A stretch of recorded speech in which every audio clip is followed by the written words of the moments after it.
Nous allons nous intéresser ici au chémostat lorsqu'il y a une production de produits associée à la croissance. Donc on va chercher à représenter R tierce P, P et Q de P en fonction du taux de dilution, puisque dans un chémostat, on exprime tout en fonction du taux de dilution. Le fait que la cinétique soit associée à la croissance implique que R tierce P est égal à YPX fois R tierce X. Si maintenant on fait un bilan sur P, on va avoir le terme d'accumulation qui est égal à la sortie de P plus la production de P, et on va isoler P dans ce bilan matière. On va remplacer R tierce P par YPX R tierce X et R tierce X par mu de X. Mu est égal à D dans un chémostat. On obtient donc la relation P est égal à YPX fois X. Donc P est à une proportion linéaire par rapport à X. Q de P c'est R tierce P sur X. R tierce P c'est YPX fois R tierce X.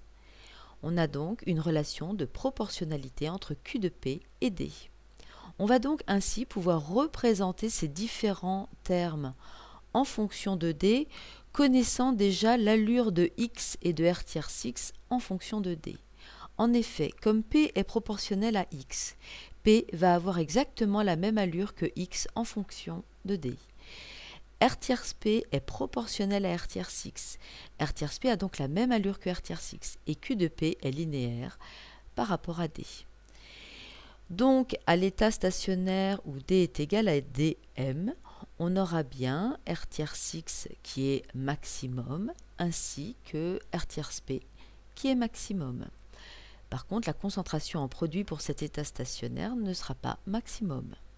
Lorsque le produit est associé à la croissance, le chémostat sera un réacteur intéressant à l'état stationnaire. D est égal à dm, puisque les micro-organismes sont à leur productivité maximale, ainsi que la production en produit.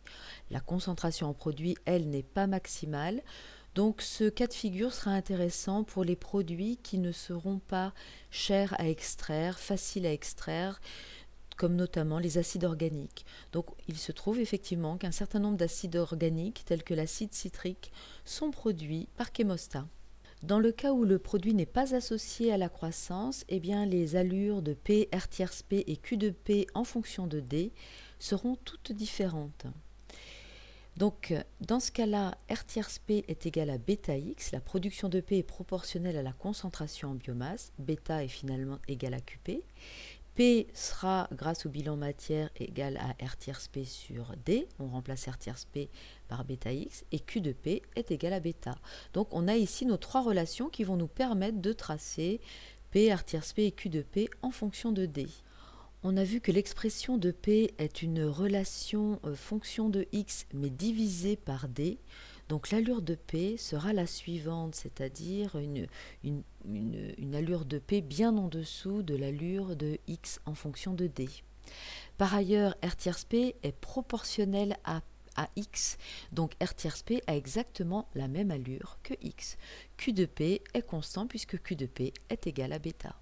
Donc si je positionne ici sur le graphe l'allure de R tierce X, on s'aperçoit qu'à l'état stationnaire où D est égal à dm, R tierce X est maximum. Par contre, R tierce P n'est pas maximum et la concentration en produit n'est pas maximum non plus et voire est très faible. Ainsi, lorsque le produit n'est pas associé à la croissance, le chémostat n'est pas un réacteur intéressant puisqu'on ne peut pas avoir productivité maximale en biomasse couplée à la productivité maximale en produit. Si l'on veut avoir une productivité maximale en produit, il faut appliquer des taux de dilution très faibles, et avec des taux de dilution très faibles, la productivité en biomasse est mauvaise. Donc voilà la raison pour laquelle on n'utilisera pas un chémostat dans ce cas-là. Dans le cas où le produit est partiellement associé à la croissance, les allures des courbes de P, R tierce P et Q de P en fonction du taux de dilution vont être un mélange des courbes précédemment décrites. Donc le chémostat sera dans ce cas-là un peu plus favorable, mais toutefois il ne sera pas non plus le réacteur idéal pour produire le produit. Donc on a ici l'allure des courbes que l'on obtiendra pour P, l'allure de P, l'allure de R tierce P et l'allure de Q de P. On voit toutefois que pour un état stationnaire permettant R-P maximal, on aura aussi R-X maximal.